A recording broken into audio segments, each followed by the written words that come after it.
अभिनेता संजय दत्त. हिंदी चित्रपट सृष्टीमध्ये संजय दत्त हे नाव आज प्रचंड लोकप्रिय आहे. मात्र 90च्या दशकामध्ये त्याची परिस्थिती अत्यंत वेगळी होती. मुंबईत झालेल्या बॉम्बस्फोटानं संपूर्ण देशाला हादरवून सोडलं होतं आणि याच बॉम्बस्फोट प्रकरणानं संजय दत्त याचं आयुष्य पूर्णपणे उद्ध्वस्त करून टाकलेलं होतं. हिंदी चित्रपट विश्वामध्ये आपलं नाव कोरलेल्या सुनील दत्त यांचा मुलगा असलेल्या संजय दत्त याच्यावर टाडा अंतर्गत कारवाई झालेली होती. त्यामुळे त्याला तुरुंगात जाऊन बसावं लागलं होतं.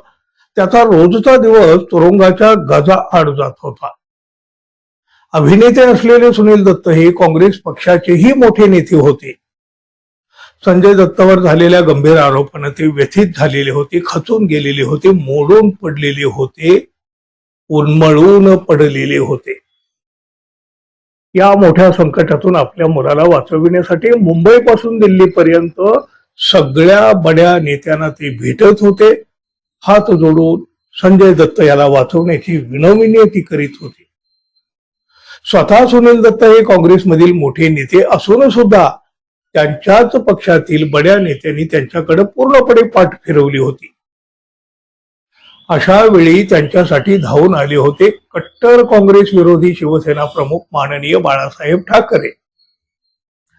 शिवसेना प्रमुख बाळासाहेब ठाकरे यांनी संजय दत्त याला संकटामध्ये मदत केली हे सगळ्यांनाच माहीत आहे. पण यावेळी पडद्याआड नेमकं काय आणि कसं घडलं होतं हे ज्येष्ठ अभिनेते शत्रुघ्न सिन्हा यांनी आता नुकतंच सांगितलेलं आहे.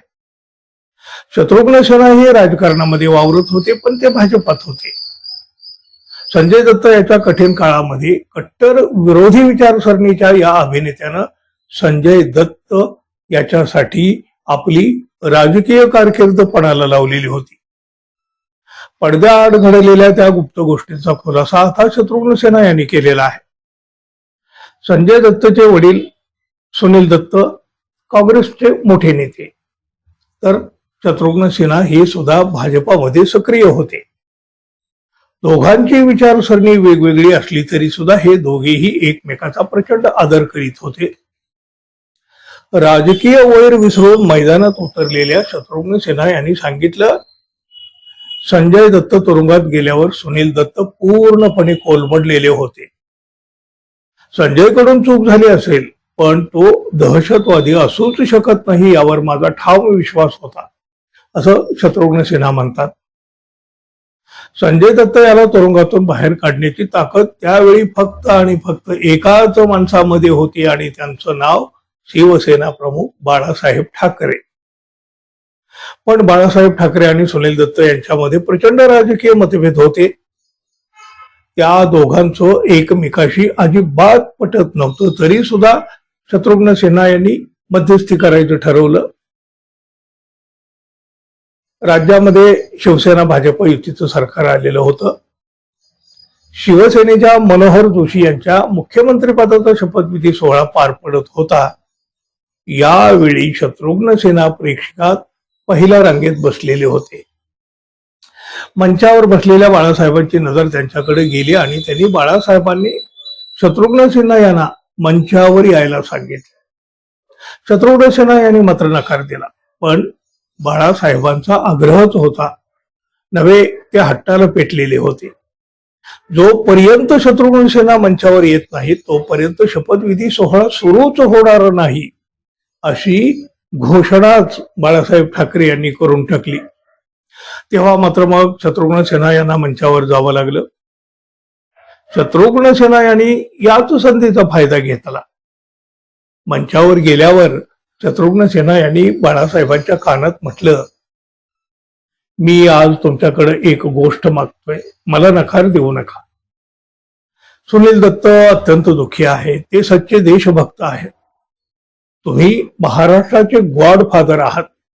तुम्ही संजय दत्ताला मदत करू शकता.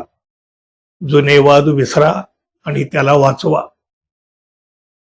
शत्रुघ्न सिन्हा यांच्या या भावनिक मागणीमुळे बाळासाहेबांचं हृदयही पाझरलं. बाळासाहेबांचा होकार मिळाल्यावर शत्रुघ्न सिन्हा यांनी दिल्ली गाठली. संजय दत्ताला कायदेशीर आणि राजकीय पाठबळ मिळवून देण्यासाठी ते दिल्लीमध्ये थेट देशाचे भावी पंतप्रधान अटल बिहारी वाजपेयी आणि लालकृष्ण अडवाणी यांच्याकडे गेले. संजय दत्त याला मदत करण्यासाठी त्यांचाही होकार शत्रुघ्न सिन्हा यांनी मिळवला. विरोधी पक्षात असून केवळ एका मित्राच्या मुलासाठी आणि माणुसकीसाठी शत्रुघ्न सिन्हा यांनी केलेल्या या पडद्यामागच्या प्रयत्नामुळेच पुढं संजय दत्ताला मोठा दिलासाही मिळाला होता. शिवसेना प्रमुख बाळासाहेब ठाकरे यांच्यामुळे संजय दत्त तुरुंगातून बाहेर आलेला होता हे सगळ्यांनाच माहिती आहे. पण त्यासाठी पडद्याआड घडलेल्या गुप्त गोष्टी शत्रुघ्न सिन्हा यांनी आता सांगितल्या आहेत. संजय दत्त तुरुंगाबाहेर आला आणि थेट मातोश्रीवर गेला. माननीय बाळासाहेबांचे आशीर्वाद त्यांनी घेतले. बाळासाहेब मदतीला धावून आले नसते तर कदाचित आजचा लोकप्रिय संजय दत्त त्याच वेळी उद्ध्वस्त झाला असता, मोडून पडला असता आणि आजचा हा चित्रपट अभिनेता त्याच वेळी संपूनही गेला असता कदाचित. धन्यवाद. पुन्हा भेटू. नमस्कार.